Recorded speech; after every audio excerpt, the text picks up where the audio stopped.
बिस्मिल्लाहिर्रहमानिर्रहीम। अस्सलाम वालेकुम। आप देख रहे हैं वन टीवी और अब तक के न्यूज़ बुलेटिन के साथ मैं हूं इरफान इम्तियाज़।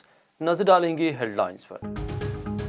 हुक्मरान जमात पीटीआई का इस्लामाबाद में पावर शो, परेड ग्राउंड में पंडाल सज गया, बड़े बड़े बैनर्स और पार्टी परचम नस्ब। वज़ीर आज़म इमरान खान ने कौम को नाम पैगाम में कहा कि आज पाकिस्तान की तारीख बनाने निकले हैं। ये तहरीक इंसाफ की नहीं, पाकिस्तान के मुस्तकबिल की जंग है। जिसने जलसे में आना है, रश से बचने के लिए जल्दी निकले। तहरीक इंसाफ के अमर बिल मारूफ जलसे में शिरकत के लिए काफिले रवां दवां। मुल्तान में मलिक आमर डोगर के डेरे पर कारकुन पुरजोश। फैसलाबाद में पीटीआई के कारकुन नदीम आफ्ताब की रहायशगाह पर पहुंचने लगे। लाहौर, सरगोदा, खुशाब, नौशहरा समेत दीगर शहरों में काफिले रवानगी के लिए तैयार। कराची से बजरिया ट्रेन आने वाले कारकुन मंदिर की जानिब गामजन हैं। पेशावर समेत खैबर पख्तूनख्वा के काफिले पेशावर टूल प्लाजा पर जमा होंगे।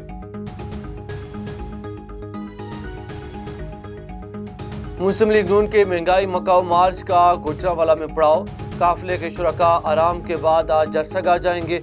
शाहदरा में खिताब करते हुए मरियम नवाज ने कहा, बहुत जल्द नवाज शरीफ आपके सामने होंगे। कायद नून लीग ने बाहर बैठकर एक बाल पर 2 दर्जन विकेटें गिरा दी।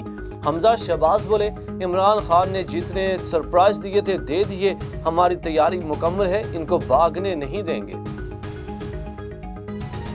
मौजूदा हुकूमत के लिए एक ही रास्ता है, इस्तीफा से और घर जाएं।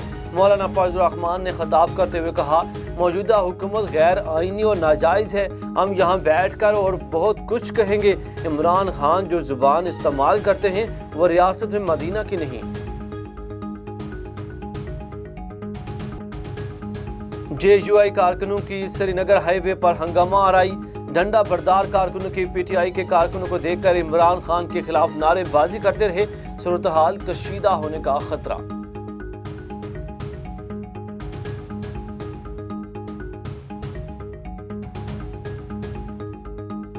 न्यूज़ हेडलाइन से फिर बात कितना ही। मजीद खबरों और अपडेट्स के लिए देखते रहिए A1 टीवी, सब पे नजर, अंदर की खबर।